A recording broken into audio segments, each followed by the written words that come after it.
Terima kasih. Langkah proaktif diambil Kementerian Perdagangan Dalam Negeri dan Hal Ehwal Pengguna KPDN HEP Labuan bagi melaksanakan pemantauan harga pakaian sekolah di pulau ini. Ketua Pegawai Penguatkuasa Negeri KPDN HEP Labuan, Anwar Kanari berkata, pemantauan bertujuan memastikan tidak ada berlaku sebarang kenaikan harga keperluan barangan sekolah. Sebab kita perlu melihat kepada pendapatan isi rumah yang pada masa kini banyak isi rumah yang kehilangan pendapatan, ada yang dibuang kerja. Benda-benda begini kita perlu ambil kira supaya keperluan anak-anak bersekolah pada awal tahun hadapan tidak terjejas. Beliau berkata demikian semasa melakukan pemantauan di salah sebuah pasar raya di Labuan.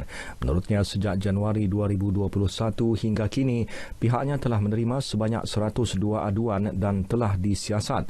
Manakala bagi tindakan kes pula, sebanyak 89 kes telah dihasilkan. Pintu keluar Labuan semakin sibuk berikutan cuti sekolah hujung tahun dan juga perayaan Krismas.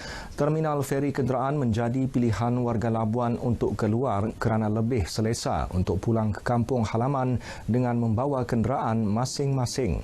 Pengusaha feri Lo Pei Ling berkata tiket feri kenderaan dan penumpang sehingga hujung tahun ini telah habis dijual.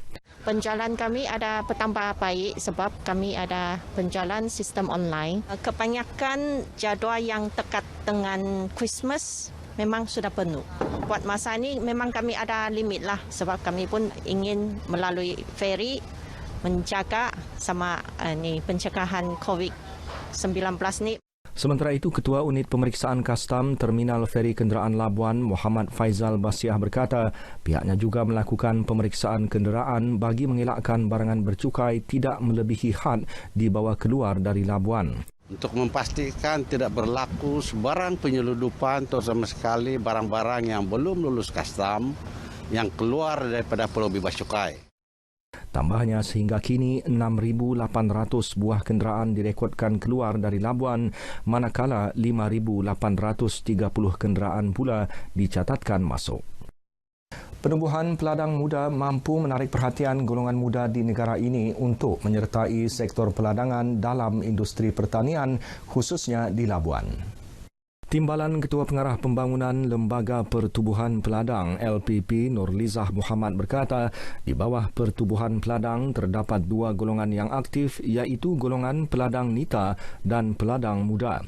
Peladang nita telah ditubuhkan 4 tahun lepas namun perancangan pelaksanaan aktiviti tergendala susulan pandemik COVID-19 dan pihak peladangan telah mengaktifkan semula penganjuran aktiviti melibatkan golongan berkenaan. Jadi sekarang ini dalam usaha kita nak memanggil orang muda lebih ramai menyertai pergerakan pertubuhan peladang dan industri pertanian, maka kita wujudkan peladang muda supaya dapat menarik lebih ramai orang lah untuk menyertai orang muda dalam kegiatan pertanian supaya dapat menjamin industri pertanian masa depan lah.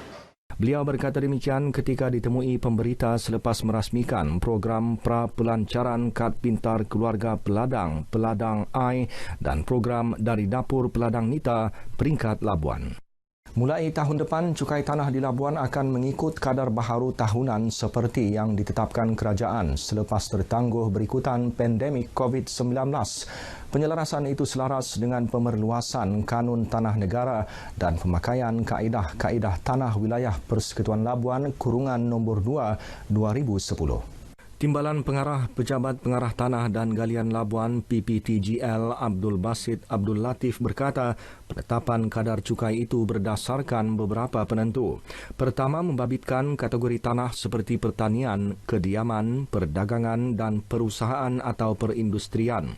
Sementara kedua, lokasi tanah sama ada tanah bandar atau tanah desa. Manakala ketiga pula status tanah pegangan anak negeri atau tanah natif NT. Ada yang sama, ada yang lebih rendah, jauh lebih rendah. So itu yang kita akan buat penyelarasan supaya dia akan mengikut kaedah dan juga ini akan memberikan keadilan kepada pemilik-pemilik tanah mana yang sebelum menggunakan kaedah dan juga yang menggunakan kaedah mengikut kategori masing-masing. Beliau berkata demikian selepas sesi penerangan berhubung pelaksanaan penyelarasan cukai tanah di Labuan. Sesi penerangan dihadiri pengerusi-pengerusi Majlis Perwakilan Penduduk MPP dan ketua-ketua kampung. Dengan itu, sekian paparan berita wilayah dari Labuan. Terus patuhi SOP ditetapkan. Kembali semula ke Angkasa Puri. Silakan.